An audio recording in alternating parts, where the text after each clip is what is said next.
Hello, if you are watching. I'm just going to give people a minute to filter in here since this is my private channel.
Hello, everyone.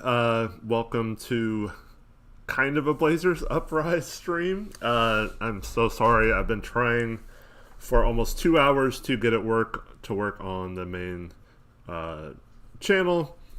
Unfortunately, my OBS studio will not stay connected.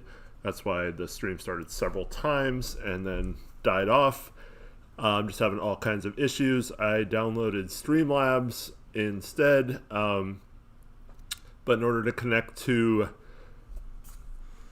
Blazers Uprise, I have to have verification from a phone, and the phone listed on there is Tori's, and of course I cannot get a hold of Tori, so have to go live on my own channel. Not that this is only the second time I've ever done a video on this channel. The first was the last time this happened with the Larry Nance trade.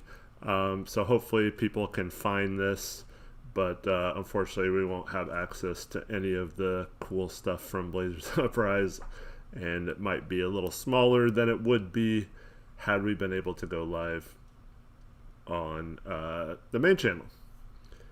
Okay, my audio and video is good. Good to hear. Thank you for letting me know. What's up, everyone? Pretty good day for most people. Neil Olshey has been fired by the Portland Trail Blazers. Joe Cronin has been promoted to interim general manager. He is known as kind of a salary cap guy.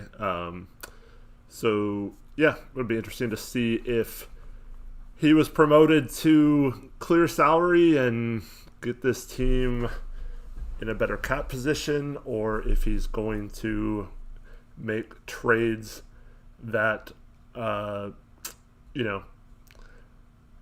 better the team, which is what we're all hoping for. So the investigation concluded that Neil Olshey did violate their workplace code of conduct, whatever that means. And so, yeah, Blazers no longer have to deal with Neil Olshey. I think a lot of people are very, very happy about this. Just want to say off the bat, like I've been known as kind of an Olshey apologist, even though like just defending moves doesn't mean you like the person or want him to stay or whatever. If he did commit workplace misconduct, which the investigation concluded, he absolutely deserved to be fired and should be fired. There's just no need for the type of stuff that we heard that he was doing, just chewing out random people. I prefer people that treat others with respect and don't bully people and all that kind of stuff. And some of you may think that's soft or whatever, but I don't really think that's soft. I think it's just, you just got to be a nice person. I mean, there's no reason to go to the practice facility and chew out like the cleaning crew or like people that have nothing to do with your job. It's just crazy to me that he would do that. So I don't understand why he's like that, but I mean, if he was like that, good riddance. Part of me thinks that a lot of this investigation was just trying to find a reason to fire him with cause so they didn't have to pay him money, and that's most likely what happened. I'm sure Olshey is going to file some sort of suit against the Portland Trail Blazers, and we'll see if that sticks or if he has reason to do so or not. Because honestly, with how long this investigation lasts, I don't know if they really had enough stuff to fire him with cause, which is obviously their goal. But yeah, this will be. I don't know what to expect. I mean, a new GM is going to be nice to have, except if it's because like we're trying to do stuff like clear salary and get under the tax, and it doesn't really matter on the court. So I'm hoping that it's the opposite, that we're getting the new GM because Olshey didn't do those things to put a better team on the floor. Um, I I do feel like Olshey has been pretty solid over the last few years since Paul Allen died. I think most of his moves were pretty solid. Go back to trading for Rodney Hood at the trade deadline that season, signing Enes Kanter off the buyout market. I thought the Whiteside trade was a good swing, even though it didn't really work out great. I thought with the pieces we used to acquire him, I thought it was a decent move. It was kind of tough season that season with all the injuries, and which he gets no credit for. Everyone gave Stotts a pass that season because of the injuries, but Olshey didn't get a pass for that one. And then this offseason, re-signing Norm, or the trade for Norm last season, I thought was good. Re-signing him was good.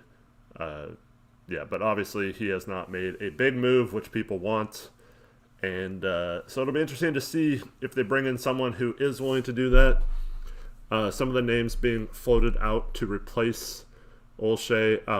I guess Joe Cronin could be considered to stay, but something tells me they're going to swing either for an established guy. We've heard the name Danny Ainge being mentioned for months, ever since he stepped down from the Boston Celtics. So obviously he's a big name and would come in and kind of take over all the responsibilities. We know he has responsibilities. Sorry, I have to leave my phone on just in case work needs me. So sorry if that's loud. But yeah, so I don't know if Joe Cronin's going to be the GM for very long. So Danny Ainge isn't a name that any of the people have brought up today, like Haynes or Woj or Shams. But they did mention a few names. It'll be interesting to see what direction they go. So there's two kind of established or like front office personnel's people on other teams.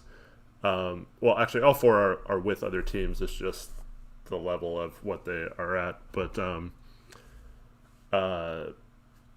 one of them is Scott Perry, who I believe is with the New York Knicks right now. And the other is Mark Eversley, who is with the Chicago Bulls. I think, I don't know. Much like the coach hiring, it's a situation where the other two names, so the other two are Brent Barry and Tayshaun Prince. It's difficult because other than Scott Perry, there's not like a lot of, for sure, this is my move and this is, I scouted this player and I did this or whatever. So the other three, it's kind of tough to know, are they going to be a GM or not? But much like with the coaching hire, like maybe just take a chance on a young player or a young person like Tayshaun or Brent, and just roll from there, see what happens. Like, give someone an opportunity to see what they can do. I think a lot of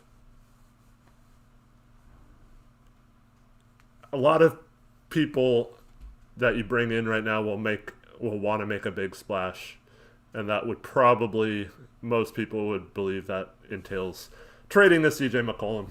So we'll see if that happens. I don't know if that'll be part of the interview process. Like, what would you do to fix this team and get it pointed in the right direction, get Dame more help, all that kind of stuff. Or if they're fine with how it is and want to keep going in this direction, because that might also happen as well, where they just hire someone to keep it status quo and they don't really make any big changes. So it's tough to know what to do or what they're going to do, because like Sherwin asks, what are the percentage chances that CJ gets traded now? I think they probably go up for sure. Um, so yeah, I don't know how much though. It's like I said, it's hard because didn't Olshey get fired because Jody's unhappy with his performance, or was it strictly the investigation, or both? So if it's both, then obviously we're probably going to see big changes. If it's a case where, like, she didn't want to fire him but had to because of this investigation or whatever, then it's a case where they could just bring in someone who won't make big changes. So, I mean, I wouldn't put anything past, like, I don't know. I mean, obviously, we all want there to be a big change and to do something, but that might not be the case. And knowing this organization, how they've handled things the past few years, it doesn't seem like they really cared that much about it. Jody Allen does seem to care about the team, but she's very absent when it comes to discussing it or knowing the plan or doing anything. So I think she got put in a position where she didn't want to fire Olshey, but she had to. And now she's in a position where does she just promote from within and keep it the same like they did with the president hiring Dwayne Haskins or Hankins. Dwayne Hankins off the top of my head. I forgot his actual name. But yeah, so it'd be very interesting to see what happens there. But yeah, it could also be a case where if they bring in an Eversley or a Scott Perry or a Danny Ainge type, they're obviously looking for a strong person to just take over the complete basketball side of things so they don't have to deal with it. And that was the one thing that they gave Neil Olshey complete autonomy over the whole organization from the basketball side. And he did not take that responsibility very well, despite a whole promotion of culture his entire time with the Blazers. It's kind of ironic that his tenure ends with him promoting a toxic workplace environment. So you can't be promoting good culture and good behavior and character guys and not wanting to bring in anyone with poor character and then be a poor character yourself. So good riddance to Olshey for being like that. And finally we could just move on. Hopefully get a new GM soon that'll reevaluate this team. And yeah. Shervin says it's the old GM's fault that they're in this position. What do you mean by that?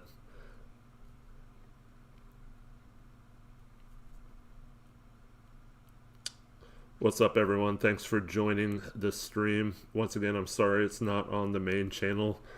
As soon as Tori wakes up and verifies that someone can access it from his phone, we might be able to switch on there. But thank you to everyone who's watching right now. Louis says maybe now the Blazers fan base can unite. Yeah, I mean, this is pretty much... I mean, a lot of the fan base said they were okay with Olshey or with Stotts being fired, but the way they've acted this season so far proved that they weren't. But this particular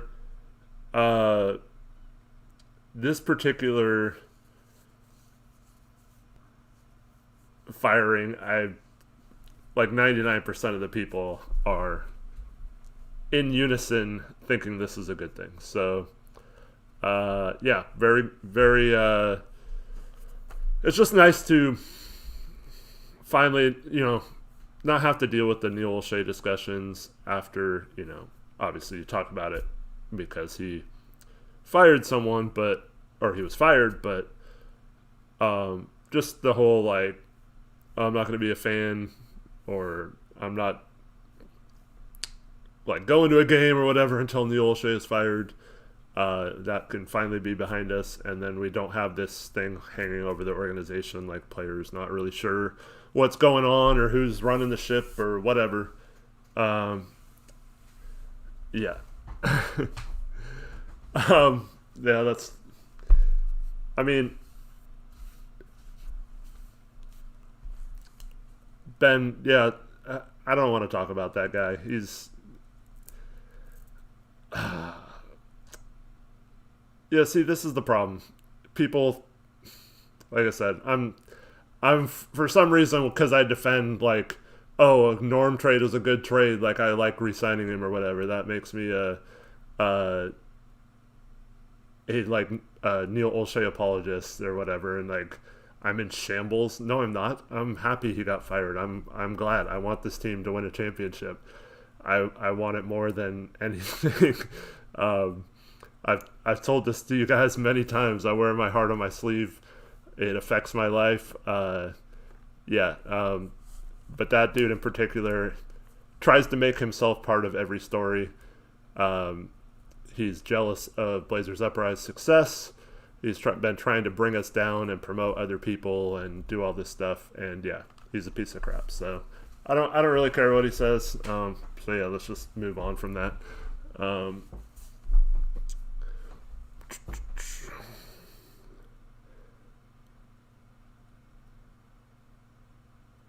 Yeah, some people will not.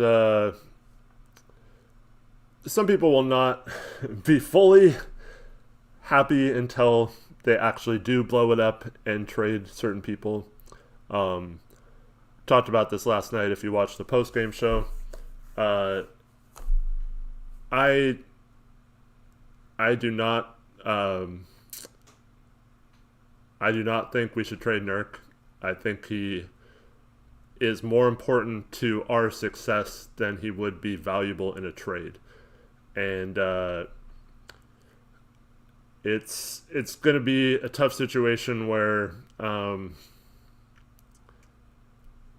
like, obviously, if we have to include him for a good player, like, I don't know, for example, if, like, Jaylen Brown became available and the Celtics wouldn't do the trade unless you included Jusuf Nurkic, like, then you just, like, then yeah, sure. Like, make it work, try to find a center elsewhere, do other moves.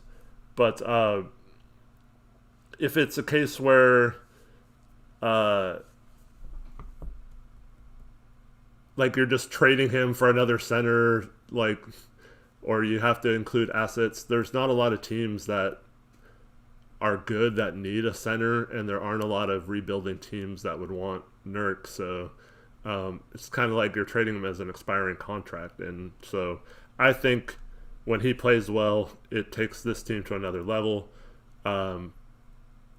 And people don't realize the value of that around the league, or it wouldn't be as valuable on other teams. Chemistry with Dame wouldn't be the same. But Nurk is still, I mean, whether people want to admit this or not, he's been better this year. He's one of the better finishers in the NBA. I know people, that's like crazy to think about, but according to analytics, he is in the 90th percentile for finishing, which is really good. Yet he's thought of as like one of the worst finishing centers in the league, and then people think he's a terrible defender when he's analytically, once again, one of the better defenders in the league. So it's really tough to like get value for that when the perception is one thing, but the actual basketball part of it is he's good, but like everyone thinks he sucks or he's part of the problem or whatever. And not everyone, but like, you know what I mean? So I don't like to trade those people because their value's low, but they're valuable to your team. People just don't understand that. And so I would say Nurk, I would say Ant and Nas, to me, I would only include in trades if we got back a star.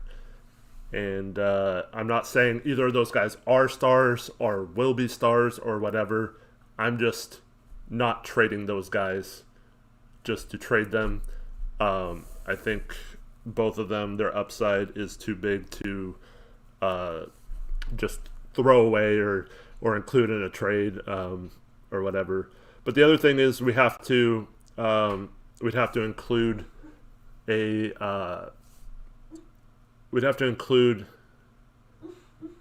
changing the protection of our first round pick we owe Chicago if we trade future first or anything. So that's why a lot of trades where we send out 2 or 3 first in the trade don't make a lot of sense. So right now, I think the 2 people that are most likely to be moved are CJ and Rocco. But a lot of this is Patrick asked, what do you think about Prince or Barry for GM replacement? So I kind of want someone who would fit with Chauncey, obviously. I don't know, Brent Barry could be fine with that, but we know Tayshaun and Chauncey have a great relationship, so they might make a good tandem and a good team to, take this. Like Tayshaun knows what Billups wants out of players, and Billups knows what Tayshaun would be looking for as well. They both know how to win, so I think that would be a good. I don't know. Who knows? I don't know. Tayshaun's never been an actual GM. I mean, he's been in front offices and stuff, but like, it might be kind of cool to have a duo that seemingly would bond and like have one vision for both, and it wouldn't really like impede each other's decision making. Like they would have the same decision making, and that I think that might be a direction they should look at. But the problem is I have no faith in this front office like to do that. Like I don't know, like would they give the keys to a guy who's that young and who is unproven and stuff versus just doing the easy thing and bringing in a Danny Ainge who can just go and he knows how to run the whole organization already. So it'd be much like the Chauncey hire, whereas he's still trying to learn to be a coach on the job. But if you have a guy like Tayshaun and Chauncey and they have that connection, and then they Chauncey can go to him after the game and say like, hey, look, man, CJ's killing me, like I know I'm playing him 37 minutes, but like this is getting frustrating or whatever. Like, and this is just an example. I'm not saying he would do this, but or like Rocco is just refusing to close out properly and is always out of position, always like gambling for steals, and Tayshaun could be like, yeah, you're right. Like, let's see what we can get for him. What kind of like these are our options. Like, what do you think? All that kind of stuff. So, I think if you have someone that Chauncey's comfortable going to and talking about that and letting them know, but not only that, someone who probably has the same vision without Chauncey even having to tell him that, might be a good thing. Michael Cook, what's up? He says, you think Chauncey will have any say in the hire? That's hard to say. Like, Hannah asked a little bit earlier if I read the quick article from last night. And yeah, she says weird dynamics he highlighted. Yeah, it's just so weird right now. Our front office is just, it's a dumpster fire. Like, I don't even know how to explain it or like what's going on. That's the hard part. Like, when Dallas fires their GM and coach last offseason, like, you kind of have a sense like what Mark Cuban's going to do, and you kind of know the direction he wants to go, and it's kind of like laid out like their process and stuff like that. But I have no idea what the Blazers process is. Like, I don't know. Will like Jody do the interviewing? Will it be Dwayne? Will it be Burt Cold, who's Paul Allen's right hand man from Vulcan? Well, the people that are there right now, particularly Joe Cronin, will he just step back into his old position, or will they let him go too once they hire a new GM? It's tough to know what they're doing, or what. Like Bill Branch was the assistant GM too. I don't know if he's now happy that he's still that and got passed over for interim. It's tough to know. Like I have no idea. Like, and they don't say anything. Jody doesn't have press conferences. She doesn't ever talk to the media really, outside of telling Jason Quick last night that she had no comment right now. And then next morning she fires Olshey, so it's kind of funny. So yeah, it's I don't know. Like I said, I'd probably, if it were up to me, I'd probably go that route that I just described. Get someone that Chauncey's comfortable with, but I don't know if they're going to include him at all. And I don't think they're going to fire Chauncey. I don't think so. They gave him a 5-year contract. They knew everything about the case that they wanted to know before they hired him. So Chauncey would have an absolute case to be paid the remainder of his contract. And on top of that, we have actually heard from Damian Lillard's mouth that he wants to stay here, he wants to win, and he wants to win for Chauncey and Lex playing for him. So, I don't think Dame will... I don't think Chauncey will be fired unless we want to make Dame mad and request a trade. And I've been the last week or so, actually ever since the road trip with the Clippers, Suns, Rockets, and Nuggets, I've been somewhat critical of the coaching again. I felt like they're not doing things they're not doing the things they promised they would do with this roster, and it's kind of been frustrating. But I do still believe that Billups is the right person to take this team to the next level, and that may require a move, just because I don't know. The players aren't responding. We've had effort issues now for several years. Thought that would go away with the new coach. Obviously hasn't. But yeah, it's I would just, if it were up to me, I would consult Dame. I would consult Chauncey. Just not necessarily let them decide. Like, you don't want to let them pick. But you want to have someone that is on the same page with those guys. You don't want to bring in like a Danny Ainge who wants to... I'm not saying Danny Ainge would be like this, but like if Danny Ainge was like, I want to come in and get this player, and this player, and go after this type of player, and Billups is like, I don't want those type of players, I want these type of players or whatever, that's not going to work.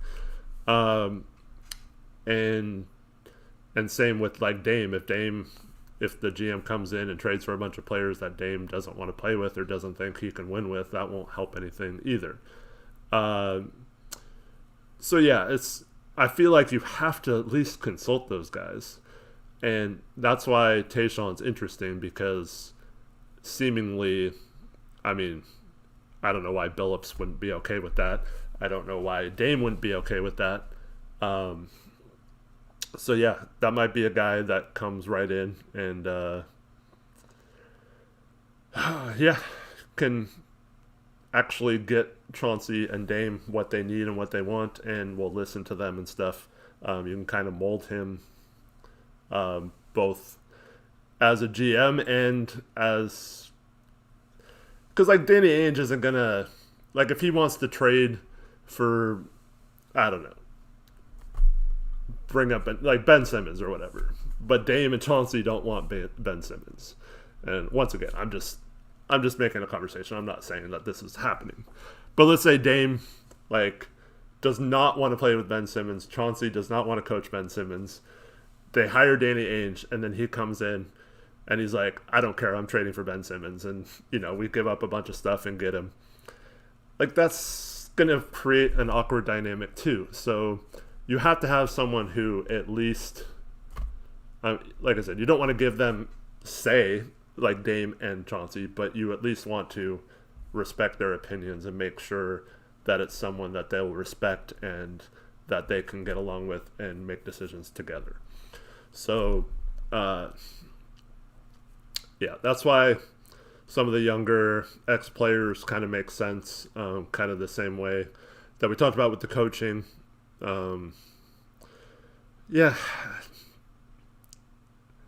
This is, it's kind of exciting.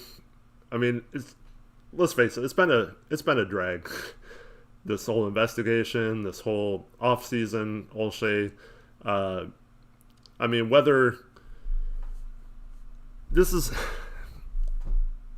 the part that makes me mad about and frustrated with basketball conversation and analysis and stuff. It's always you either hate someone or you love them or whatever. So people can't differentiate between who he is as a person. I'm talking about Olshey versus how he is as a GM. So this summer, I liked what he did this summer,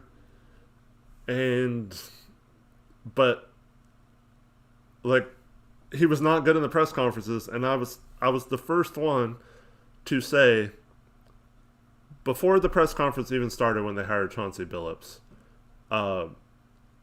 I said the best way to handle this is to just go up there, sit there, take every question. If they want to sit there for 5 hours asking them questions and just ask the same question over and over again for those 5 hours about the investigation, about Billups, all that stuff, just go there and take it, because it made it so much worse that they refused to answer the question, or then they gave this kind of stupid opening statement, and then they they cut off every question after that. It's no, just that looks so bad, and I don't get it. And I understand why Chris McGowan saw that and tried to get one of the reasons he got mad was he wanted to be more in control of the messaging. He didn't want to have anything to do with the basketball decisions, but he wanted to be in control of the messaging and how we handle press conferences. And just that's all it would have taken was them to just not be a complete jerk in those conferences, and just come out and just have some compassion, understand that people are going to be upset about the hire, explain why, and then keep answering it. But when you hide behind that's proprietary and all this kind of stuff, that makes it seem like you're hiding something, or that you didn't really care about those people. So they should have handled that better. Every press conference he had this summer was just a freaking disaster. And the funny part is the conference when he fired Terry Stotts, he got so much crap for that, but he handled it poorly once again. He answered questions he threw Terry under the bus. He shouldn't have done that. He should have been a lot more cordial about it. But the root of his messaging from a basketball perspective was 100% true. Stotts didn't do anything to fix any of their problems. He didn't try to fix any of their problems. He did. So if I was Olshey, I would have been just as frustrated as he seemed in that press conference at the lack of coaching that Terry Stotts did the last couple seasons. So I understand why he is frustrated, but you can't also let those frustrations boil over and then like let that affect how you treat the media and all that kind of stuff. So I think you have to, I mean, it's his fault for the way he handled it. So if he would have been, because honestly, I've heard that Neil Olshey, or not Neil Olshey, Terry Stotts, like, yeah, nice guy, like in public, but maybe not the the greatest guy, behind the scenes or whatever. But like, it doesn't matter because it just matters what your public perception is. So, but yeah, so Terry, like, I agree with Luis Nunez, who says people loved him because he was a good guy, but didn't want to admit his flaws as a coach because of that. And yeah, it was the opposite for Olshey. Because he was a bad guy, no one wanted to ever give him praise, or if he'd signed someone, no one wanted to say it was a good signing or whatever because of their hatred towards him and the way he is. So I understand that's just natural for people. And yeah. So yeah, as Alvaro says, what's up, Alvaro? He says, kind of exciting and scary right now with the uncertainty of it. I think the scary part is not necessarily the uncertainty, but just with how much of a mess this organization is right now, the front office, the ownership, all that kind of stuff. Like, I'm just, for the first time in a long time, I'm worried about, like, who's guiding the ship, like, what's going to happen. I don't know. Like, that's the scary part, is like, who's making the decisions? What is their process for making those decisions? And do they have the best interest in the team in mind, or are they just trying to do whatever to do the least amount of work as possible? So yeah, it's tough because, I mean, Jody, I'm sure, never thought she would be in this position right now. So, like, all the reports were that she didn't want anything to do with the teams or whatever, both the Seahawks and the Blazers. But I don't know, with her involvement, I mean, she comes to almost all the home games. She cheers. Like, I see her engaged with players and team and stuff. So I don't think she hates it. I don't know.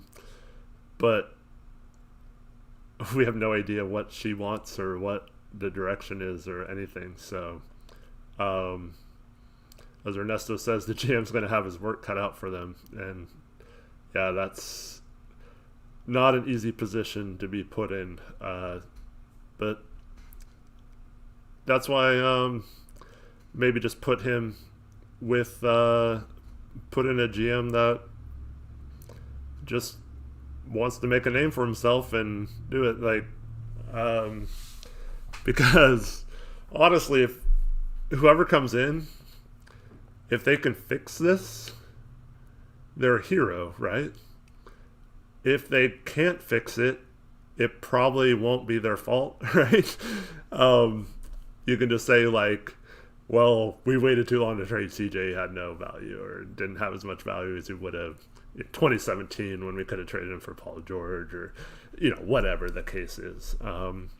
So, and then, Dame's past his prime or what, like, there's probably a lot of excuses the new GM can be if those risks don't pan off. So, and then you could also blame the front office uncertainty too. So, I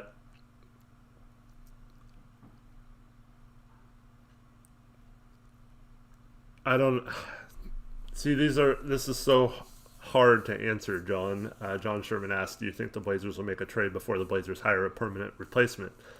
Once again, I have no idea. Like, Joe Cronin was promoted, is he allowed to like if Philly called today and said, "Hey, we're reducing our offer, like CJ and 2 firsts for Ben instead of 3 firsts and 3 pick swaps or whatever," is he then allowed to either accept that or decline it, or is it a case where until they get a permanent replacement, they're just having them pretend like they're being the GM but not really able to do anything?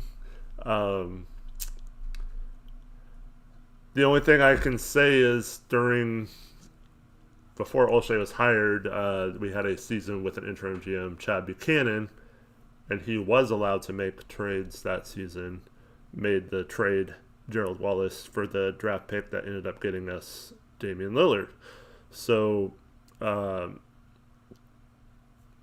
could be a case where front office doesn't care so much that they're just like, "Okay, Joe, you're in charge now. Just do whatever." Like, but that would be awesome if he was able to pull off a home run trade. Yeah.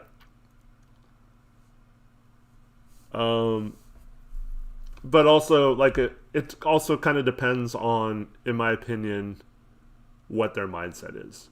Because if they're looking and they're starting the search right now, and as soon as they find the replacement, will hire him mid-season, I think that they probably wouldn't let him make moves because they want to leave all the options open for whatever the new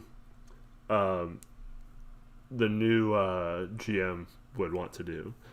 So they're not going to make a bunch of changes and then hire a GM and then go be that. They're not going to go then. Trade everyone and then sign a new GM, all that kind of stuff. So, if Joe Cronin is going to be the GM for the remainder of the season or through the trade deadline, and then their plan is to hire a GM after the season, then I think we will likely just keep it mainstream and probably not make any major moves.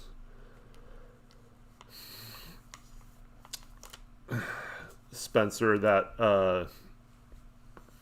trade Rocco doesn't match Jeremy Grant's salary. I put a message in the community tab, Definitive One, but glad to have you here. Mills Woj, what's up, man? Are they going to have a press conference for him or no? What? A press conference for who? The interim GM?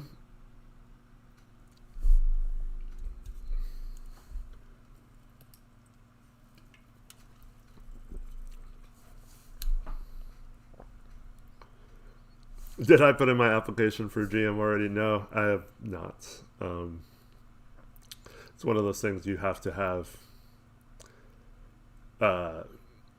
You have to have connections, and yeah. Brandon Tatum says Friday news dump. Yep. Not surprised. Shout out to Reese. Thanks, man, for alerting me about the move. And yeah, spent 2 hours after that trying to figure out how to get my streaming software to connect, and it didn't work. So yeah, I don't know if no, they won't have a press conference for the temporary one. It's just kind of an announcement type of thing, and they don't have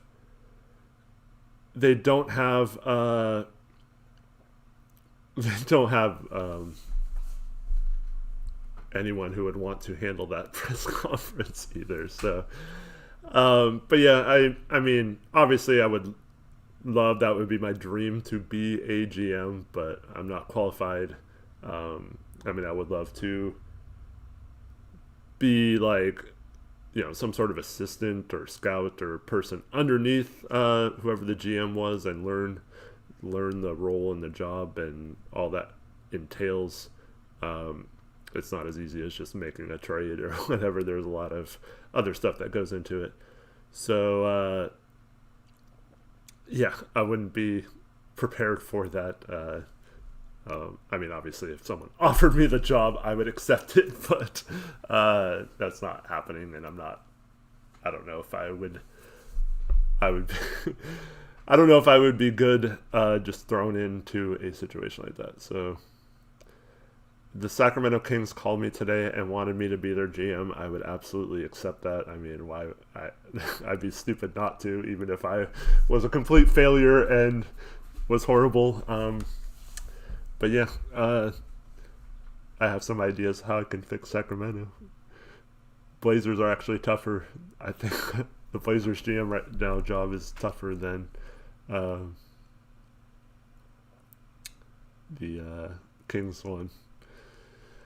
Because the Kings have no expectations, so a little easier to go in and, yeah. I mean, if the Lakers called me, I mean, I could tank their organization from within, so I could be lay GM.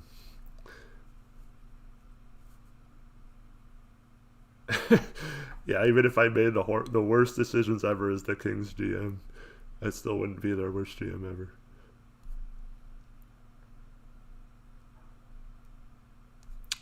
What would be my first move? What trade would I make?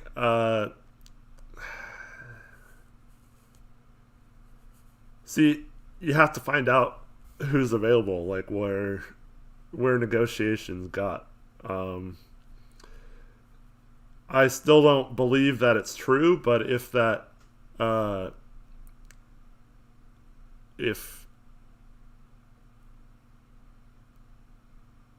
like, let's say that is true, that quick report that someone offered us a top 4 pick for CJ, I would have taken that. We could have possibly gotten Evan Mobley. And we'd be in really good shape right now. Because he has been killing it on defense. So yeah, but I can't go back on that. So I would probably make a move like, well, also the other tough thing is you don't know what your owner direction is. So if I'm hired and she's like, you have to get under the tax, or like I'm firing you at the end of the season or whatever, that really makes things difficult. I would probably, well, they said top 4 pick, but number 4 was Toronto. It doesn't make sense that they would trade number 4 for CJ with how high they were on Barnes. So I still think it was third. I still think it was Cleveland. So Love and the 3rd pick for CJ was most likely it, if it was even. Yeah, but I think my first move would be to call Boston. They have a trade exception that is big enough to absorb Robert Covington. So whether you get picks or like an Aaron Nesmith or someone like that, create a trade exception for us and maybe get some assets. We get way under the tax line. We solve the problem of having to worry about, paying Covington in the offseason or him walking as a free agent. So, yeah, and then you bring in a young guy who has some defensive potential and also, he hasn't shot the ball well in his time in the NBA, but could potentially be a 3-and-D type player. So, yeah, I would look to trade Rocco for maybe Nesmith and maybe a couple seconds or something. And then, yeah, so we, like I said, create a trade exception. And we'd create a trade exception, and then we'd also get a young player and get under the tax. So whether Jody wants me to do whatever it takes to improve the team or get under the tax, I think that would accomplish a lot of things. And then maybe you try to find a cheap power forward options using that trade exception and maybe a couple second round picks or something that you get in that deal, and try to move, try to just get a cheap minimum guy to fill in as our backup 4. Maybe you could work some sort of way to get Thaddeus Young included in that trade or something. And then you have a backup 4, move Nance to the starter spot. And then you have Neesmith as a shooter out the bench. Just try to figure out a way to do that. But that would be one of my first trades, is something like that. What's up, Fly Guy? Okay, so want to ask Blazers Jr. a question. When you say time for rebuild mode, does that include trading Dame, or are you saying rebuilding around Dame and just having a different mix of people? Because those are completely different.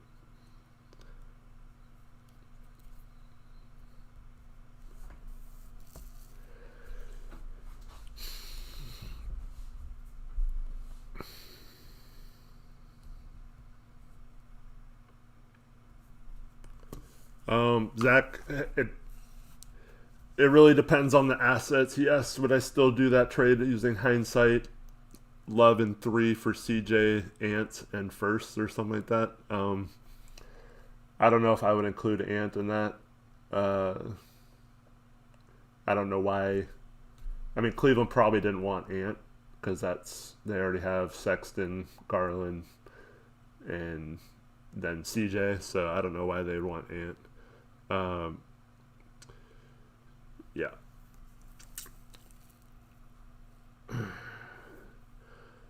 So this is what's weird. So some people say, like, we've never given Dame the talent he needed. We've always done the same thing. And then we have people like MK Everett who says we've already tried to rebuild around Dame. It's not working. Time to go kaboom. Like, I don't agree with that. Like, we thought we were going to tank and get a high draft pick in the 2015-2016 season. That didn't happen.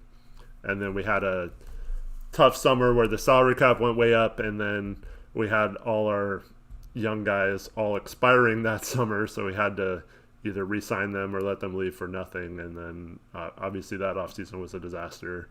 And then we never really recovered from that until 2019. And Dame showed, I mean, he doesn't need a super team. He just needs slightly better players. So I don't know how you can say that. I mean, we made it to the Western Conference Finals with Dame, outside of the first series not really having a great series against Denver. And then so I mean, get him someone different maybe, and maybe I mean, at the same time, we still had a double-digit lead in pretty much every game in the finals, or in the Western Conference Finals. So, I mean, it wasn't that far away from happening with this crappy team and this no-talent team that he's had the last 6 years. So, yeah. The problem is now you can't really trade CJ for draft picks because, I mean, if you get draft picks back in a trade along with other people, great. But the draft picks, like, I'm a huge fan of draft picks. I love draft picks.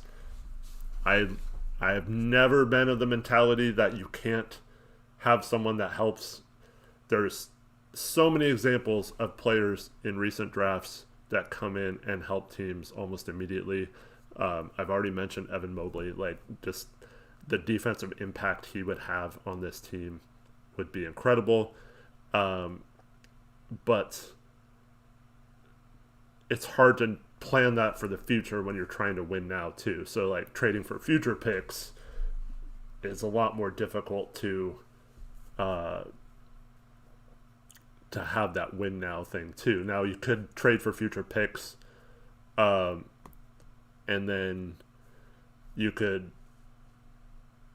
use those picks in another trade. Like let's say we acquired 3 firsts or whatever, and then somehow flip that for someone else. But if you're trading CJ for picks, then it becomes hard to match salary for other stars and stuff like that. But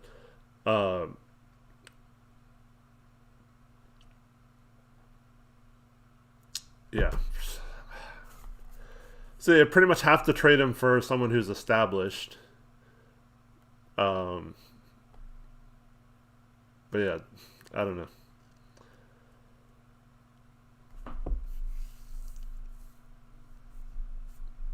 I think people are interested in Ben Simmons, one, because it's something different, and it's the opposite. So people always like to go the complete opposite of what we have now. So CJ's a shoot first, poor defender player, and Ben Simmons is a pass first, good defensive player. So it's like they just want someone who's the polar opposite of what CJ is. But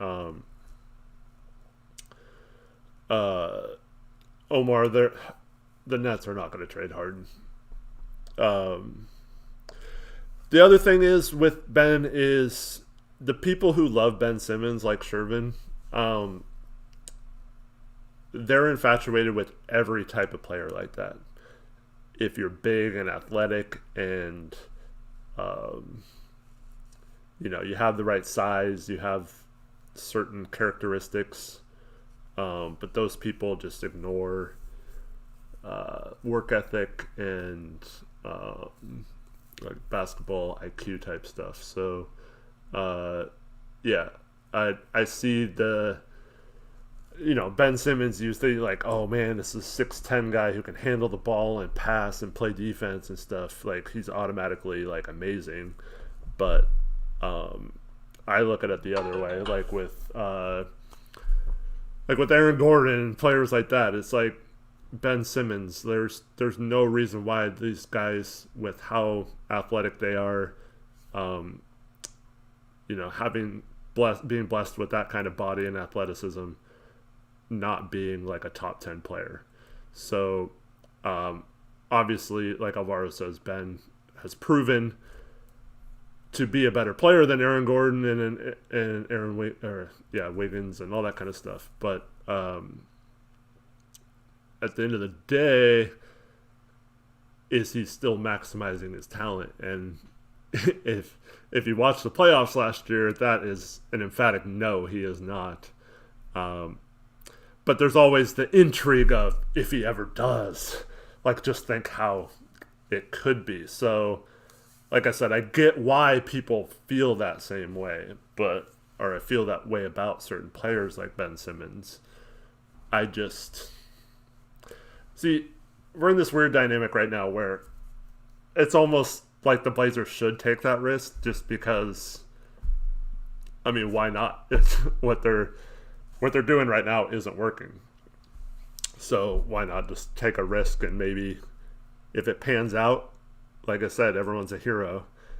And if it doesn't pan out, like, at least you say you went down swinging and you tried, right?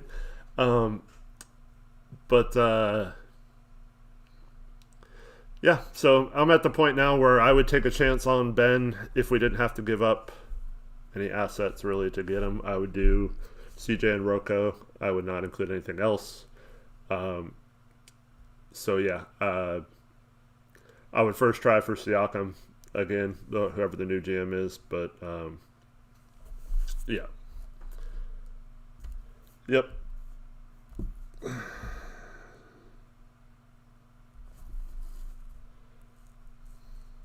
Oh, hey, Tori messaged me.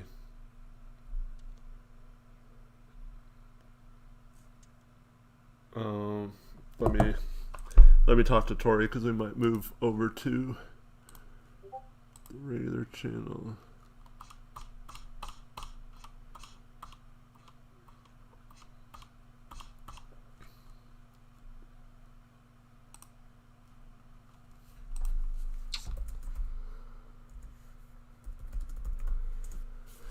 All right, so Tori's awake. Yeah, should we start a stream on the main channel?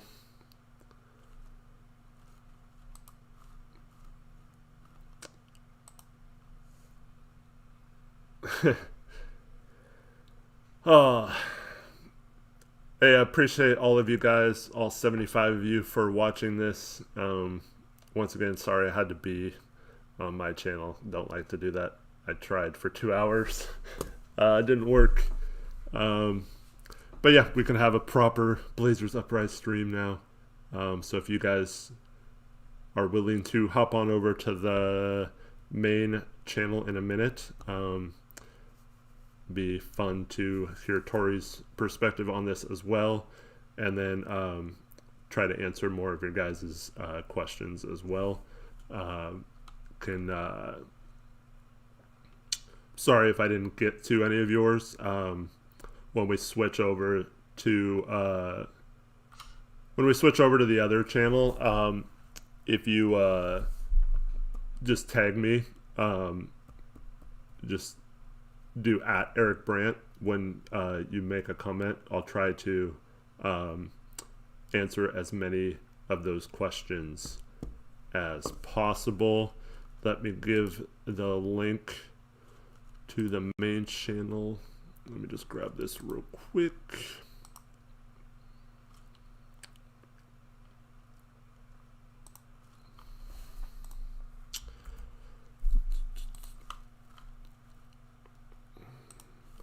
All right.